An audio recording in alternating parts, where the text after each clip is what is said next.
वह शायद यारे नकीब आ गया, बुलंदी पे मेरा नसीब आ गया। तेरी रहमतों ने दिया जो सहारा, जहाँ भी मकाम में नकीब आ गया। ज़रा भी मुझे मुश्किल पेश आई, मुश्किल में मेरा तबीब आ गया।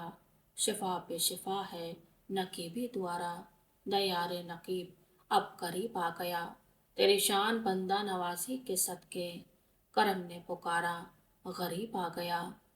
आप रहमतुल्लाह अलैह ने स्कूल की तालीम हासिल नहीं की, लेकिन आप हर ज़बान में महारत रखते हैं, जैसे कि पश्तो, फारसी, अंग्रेज़ी, अरबी, पंजाबी, हिंदी और उर्वी। आप इलाकाई ज़बानों को भी अच्छी तरह जानते थे। जिस इलाके का आदमी हो, आप उससे उसी ज़बान में बात करते थे। और सरकार के गुफ्तगू में ऐसी तासीर है कि हर मुरीद को यह यकीन होता कि सरकार जितना मुझसे प्यार करते हैं उतना किसी और से नहीं करते। आप अक्सर अल्लामा इकबाल रहमतुल्लाह अलैह का यह शेर दोहराते रहते थे, दर्द दिल के वास्ते पैदा किया इंसान को, वरना तात के लिए कुछ कम न थे करोबियाँ। आप इतने दर्द दिल वाले हैं कि हर किसी के दुख को सुख में बदल देते थे। आपने लाखों हजारों की तादाद में गरीब बच्चियों की शादियां कराईं और हजारों लाखों गरीब इंसानों का मुफ्त इलाज किया। सरकार दुआ और दवा के सरचश्माए फैज थे। आपने मोहब्बत का पैगाम सुना सुना कर हजारों की तादाद में हिंदुओं, सिखों और अंग्रेजों को दायरा इस्लाम में दाखिल किया। इसी वजह से सरकार के नामलेवा हर मुल्क में मौजूद हैं। आपने अमीर, गरीब, गोरे, काले, छोटे, बड़े को एक दूसरे से हमशनाश कराया। आपकी रसाई तमाम अरब मुल्कों बल्कि यूरोप तक है और आपको जगत गुरु कहकर पुकारने में कोई मलामत महसूस नहीं होती। आपके अकीदतमंदों में बड़े बड़े ज़ौक़ वाले, बड़े बड़े मुखलिस और साहिब दिल लोग मौजूद हैं। सूफी सलीमुल्लाह शाह साहब, जो कि आपके मुकर्रब खुलफा में से हैं, फरमाते हैं कि बाबा जी का जिस कदर मुसलमानों मुल्कों में प्रचार है, उससे कहीं ज़्यादा यूरोप में है। हजरत साहब की दास्तान हर एक मुरीद से वाबस्ता है, जिसे कलम लिख नहीं सकती।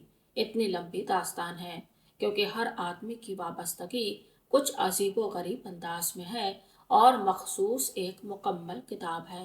1991 ईस्वी की बात है। तहसील गुजर खान के एक गांव दौलताला में एक लड़की वाले खानदान का मौजा ढोक जहां में रिश्ता तय हो गया और बाबा जी रहमतुल्लाह अलैह ने लड़की वालों को गरीब समझकर 10,000 रुपए बतौर दहेज इनायत किए। लड़की का बाप सिलसिले में दाखिल नहीं था। ऐन मौके पर लड़की वालों ने रिश्ता तोड़ दिया और कहने लगे, हम किसी कीमत पर रिश्ता नहीं देंगे। सुबह बारात आनी थी। लड़के वालों का तमाम बंदोबस्त मुकम्मल हो चुका था। हजरत साहब ने लड़की वालों से दरियाफ्त किया तो लड़की का बाप कहने लगा कि हमारी और उनकी जात पात नहीं मिलती, हमारे और उनके खानदान में फ़र्क पाया जाता है। चुनांचे हजरत साहब ने फरमाया, कोई बात नहीं। अभी यह बात लड़की वालों ने मुंह से निकाली ही थी कि फौरन हमारे सिलसिले के एक मर्द मुजाहिद सूबेदार सूफी समंदा साहब ने अपने मुर्शिद की कदमबोशी करते हुए अर्ज किया, सरकार, मेरे पास दो लड़कियां जवान हैं, मैं दोनों लड़कियां आपके हुक्म पर कुर्बान करता हूँ। यह बात कह देने से या लिख देने से छोटी लगती है, लेकिन अमलन बहुत मुश्किल है और बहुत बड़ी बात है। लड़की के वालिदैन ने वह लड़का नहीं देखा, घर नहीं देखा, घर में किसी किस्म की तैयारी नहीं, हस्ब नसब से कोई वास्ता नहीं, जान पहचान नहीं। इस मर्द मुजाहिद ने अपने पीर की तरीकत को मद्देनजर रखा और सिलसिले पर आन कुर्बान कर दी। ताहम वही बारात उस शहर में बुलाई गई और उसी मुकर्रर वक्त पर रस्म शादी को अंजाम दिया गया। इसी तरह के और भी बहुत से वाक़यात हो चुके हैं। इसी तरह हमारे सिलसिले के एक और भाई मोहम्मद नवाज शाह साहब ने भी अपने मुर्शिद के हुक्म की तामील करते हुए अपने तमाम रिश्तेदारों को छोड़कर अपने वालिदैन के साथ डट कर अपने सिलसिले की तमाम रिवायतों को कायम व दायम रखा। हर के बिरोजात हक रायक नदीद, ने मुरीद व ने मुरीद व ने मुरीद। सिलसिला जहांगीरिया में अक्सर खानदानी रिश्ते इसी सिलसिले की निस्बत से मिले हुए हैं और कामयाब जिंदगी गुजार रहे हैं। ऐसा ही एक वाकया आपके एक सच्चे आशिक मुरीद का है। 1964 ईस्वी में जिला मियाँ वाली तहसील तलागंग के एक गांव छोटी में बाबा जी का एक ही मुरीद मोहम्मद यासीन था। वह अपने पूरे खानदान में अकेला था जो बाबा जी से मुरीद था। बाकी गांव वाले और रिश्तेदार सब उसके मुखालिफ थे, क्योंकि वे उस मसलक के नहीं थे। और उसकी अकीदत का यह आलम था कि जब किबला आलम पीर साहब और मैं उसके गांव पहुंचे, तो वह भाई मुझे अलग ले गया और कहने लगा कि आप मेहरबानी फरमाएं और बाबा जी से अर्ज करें कि मेरा सब माल और दौलत, बीवी बच्चे कबूल फरमाएं और मुझ पर खुश हो जाएं। जब मैंने यह बात सुनी तो मेरी आंखों में आंसू आ गए और सोचा कि कितना प्यारा भाई है कि सिलसिले की खातिर सब कुछ छोड़कर अपना सब कुछ लुटा रहा है। मैंने उससे कहा कि बाबा जी आपसे नाराज नहीं हो सकते। अगर नाराज होते तो घर ही ना आते। अलबत्ता उसने बहुत खिदमत की और हर मामले में पेश पेश रहा। उसने दूसरे भाइयों को खत भी लिखे, मगर सर्दी और दूरी की वजह से कोई न आ सका। मामूल के मुताबिक नमाज इशा के बाद महफिल समा शुरू हुई।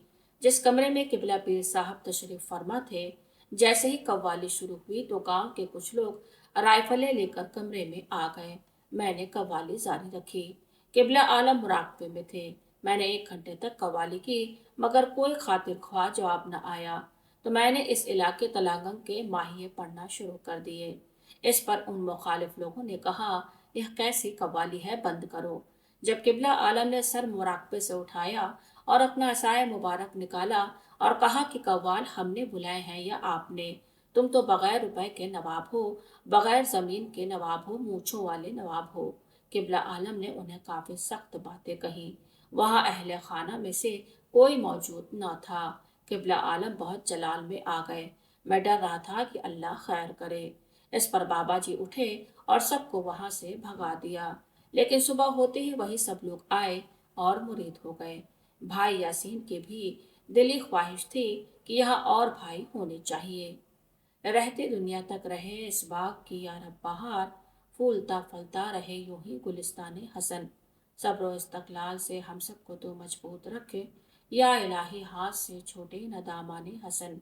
कैसे कैसे मारिफत के फूल खिलते हैं यहाँ, आके देखे तो कोई रंगे गुलिस्तान हसन। अपने मौला के कदम के साए के नीचे जिए और मरना हो तो उनके आस्ताने पर मरे। जिंदगी और मौत हो उनकी रजा के वास्ते। मेरे अहबाबे तरीकत भी रहे आबाद शाद, दीनो दुनिया में बसा सुकराम व बामुराद। फसल फरमा जुमला इखवानुल सफा के वास्ते। ताबत मौला हमारे शमाए बस में जा रहे और हम सौ जान से परवाना सिफत कुर्बान रहें। कर अता हम सबको सौ जाने फिदा के वास्ते।